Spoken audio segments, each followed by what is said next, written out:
అమరావతి మీదుగా బుల్లెట్ రైలు నడపడానికి కేంద్రం సిద్ధమైందండి. Hyderabad Chennai corridor via CRDA అలైన్మెంట్కు ప్రాథమికంగా ఆమోదం తెలిపింది. ఏపీలో 8, తెలంగాణలో 6 స్టేషన్లు, బెంగళూరు హైదరాబాద్ కారిడార్తో కర్నూలు అనంతపురం మీదుగా బుల్లెట్ రైలు ప్రయాణం చేయబోవడానికి అతి తొందరలో. ఏపీ రాజధానికి అమరావతి మీదుగా బుల్లెట్ రైలు దూసుకెళ్తున్నాయి. అతి త్వరలో ఈ రైళ్లు పరుగులు పెట్టేందుకు వీలుగా హైదరాబాద్ చెన్నై మధ్య హై స్పీడ్ రైలు ఎలివేటెడ్ రైలు కారిడార్ నిర్మాణం చేపట్టబోతోంది. దీని అలైన్మెంట్కు ప్రాథమికంగా ఆమోదం లభించింది. ఇది సిఆర్డిఏ మీదుగా కర్నూలు, నంద్యాల, అనంతపురం, శ్రీ సత్యసాయి జిల్లా మీదుగా కూడా బుల్లెట్ రైళ్లు పరుగులు పెట్టేలా హైదరాబాద్ బెంగళూరు హై స్పీడ్ రైలు కారిడార్ అలైన్మెంట్కు ప్రాథమికంగా ఆమోదం లభించింది అని చెప్తున్నారు. ఈ రెండింటి నిర్మాణంలో 2 తెలుగు రాష్ట్రాల ముఖ చిత్రమే మారిపోనుంది. మెట్రో నగరాల మధ్య బుల్లెట్ రైళ్లు నడిపేందుకు కేంద్రం హైస్పీడ్ ఎలివేటెడ్ కారిడార్లు నిర్మిస్తుండగా ఇందులో ఏపీ మీదుగా హైదరాబాద్ చెన్నై, హైదరాబాద్ బెంగళూరు కారిడార్లకు చోటు కల్పించారు. ఈ 2 కారిడార్లలోనూ హైదరాబాద్ నుంచి శంషాబాద్ వరకు 38 కిలోమీటర్లకు పైగా కామన్ ఉండనుంది. అక్కడ నుంచి చెన్నై, బెంగళూరు వైపు వేరువేరు కారిడార్లు ఉంటాయి. అమరావతి మీదుగా వెళ్ళేలాగా అంటే హైదరాబాద్ చెన్నై హైస్పీడ్ కారిడార్ కోసం 744 కిలోమీటర్లు, 893 కిలోమీటర్లు లేదా 749 కిలోమీటర్లు 3 అలైన్మెంట్లను పరిశీలించింది. ఇందులో 744 కిలోమీటర్ల అలైన్మెంట్ను ప్రాథమికంగా ఖరారు చేశారు. ఇందులో తెలంగాణలో 6, ఏపీలో 8 స్టేషన్లు, తమిళనాడులో 1 స్టేషన్ నిర్మించబోతా ఉన్నారు. ఇది హైదరాబాద్ పరిధిలోని హైదరాబాద్ ముంబై హై స్పీడ్ రైలు కారిడార్ నుంచి మొదలై శంషాబాద్, నార్కెట్పల్లి, సూర్యాపేట, ఖమ్మం, కోదాడ మీదుగా వచ్చి సిఆర్డిఏ మీదుగా గుంటూరు వైపు వెళ్ళనుంది.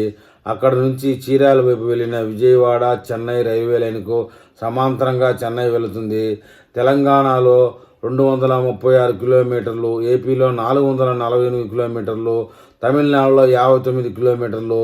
ఇది నేరుగా చెన్నైకి కాకుండా తిరుపతి మీదుగా వెళ్ళేలా అలైన్మెంట్లో మారిస్తే తిరుపతికి వెళ్ళేవారికి ప్రయోజనకరంగా ఉంటుంది అని చెప్తున్నారు. గూడూరు నుంచి తిరుపతి మీదుగా చెన్నై వెళ్ళేలా మారిస్తే కారిడార్ పొడవు మరో 35 కిలోమీటర్లు పెరగనుంది. అప్పుడు నాయుడుపేట, తడ తగలవు. ఈ ప్రాజెక్టులో 2 వరుసల line, double track, loop line, sidings కలిపి మొత్తం 1419 కిలోమీటర్ల ట్రాకునైతే నిర్మించాల్సి ఉంటుంది. హైదరాబాద్ బెంగళూరు హైవేకి సమాంతరంగా హైస్పీడ్ రైలు కారిడార్కు 576 కిలోమీటర్లు, 558 కిలోమీటర్లు మరియు 621 కిలోమీటర్తో 3 అలైన్మెంట్లు పరిశీలించారు. ఇందులో 576 కిలోమీటర్ల అలైన్మెంట్ ప్రాథమికంగా ఎంపిక చేయడం జరిగింది. ఇది చాలా వరకు ప్రస్తుతం ఉన్న హైదరాబాద్ బెంగళూరు హైవేకి సమాంతరంగా వెళ్తుంది. తెలంగాణలో 4, ఏపీలో 6, కర్ణాటకలో 3 స్టేషన్లు నిర్మిస్తారు. సత్యసాయి జిల్లా పెనుగొండ సమీపంలో కియా పరిశ్రమ అనుబంధ పరిశ్రమలు ఉండడంతో అక్కడ దుద్దెబండ వద్ద స్టేషన్ ఏర్పాటు చేయనున్నారు. ఇందులో తెలంగాణలో 218 కిలోమీటర్లు, ఏపీలో 263 కిలోమీటర్లు, కర్ణాటకలో 94 కిలోమీటర్లు ఉండబోతోంది.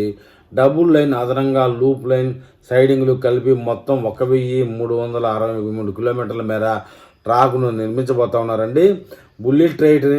ఈ బుల్లెట్ రైలుని చతుర్భుజి అంటారు. హైదరాబాద్, అమరావతి, చెన్నై, హైదరాబాద్ బెంగళూరు మధ్య బుల్లెట్ రైళ్ల కారిడార్లు పూర్తయ్యాయి. అలాగే బెంగళూరు, చెన్నై మధ్య చేపట్టే బుల్లెట్ రైలు ప్రాజెక్టులు అందుబాటులోకి వస్తే కనుక హైదరాబాదు, అమరావతి, చెన్నై, బెంగళూరు నగరాల మధ్య రైళ్ల చతుర్భుజి వచ్చినట్లు అవుతుందని, దీనివల్ల ఈ నగరాల మధ్య మంచి గంట నుంచి 1.5 గంటలోనే చేరుకునే అవకాశం కలుగుతుందని చెప్తున్నారు. హైదరాబాద్ చెన్నై కారిడార్లో ఏపీ ప్రతిపాదిత స్టేషన్లు ఇవే అని కొన్ని పేర్లు ఇచ్చారండి. అమరావతి, గుంటూరు, చీరాల, ఒంగోలు, కావలి, నెల్లూరు, నాయుడుపేట, తడ. హైదరాబాద్ బెంగళూరు కారిడార్ విషయంలోకి వస్తే ఏపీ ప్రతిపాదిత స్టేషన్లు కర్నూలు, డోను, గుత్తి, అనంతపురం, దుద్దెబండ, హిందూపురంగా చెప్తా ఉన్నారు. ఈ బుల్లెట్ రైల్ ట్రాక్తో ప్రజల యొక్క ప్రయాణ వ్యవధి చాలా తగ్గుతుంది, సమయం కూడా చాలా కలిసి వస్తుంది అనడంలో ఎలాంటి అబద్ధం లేదు. మరి ఈ విషయంలో మన తెలుగు ప్రజలు ఏమని కామెంట్ చేస్తారో చూద్దాం.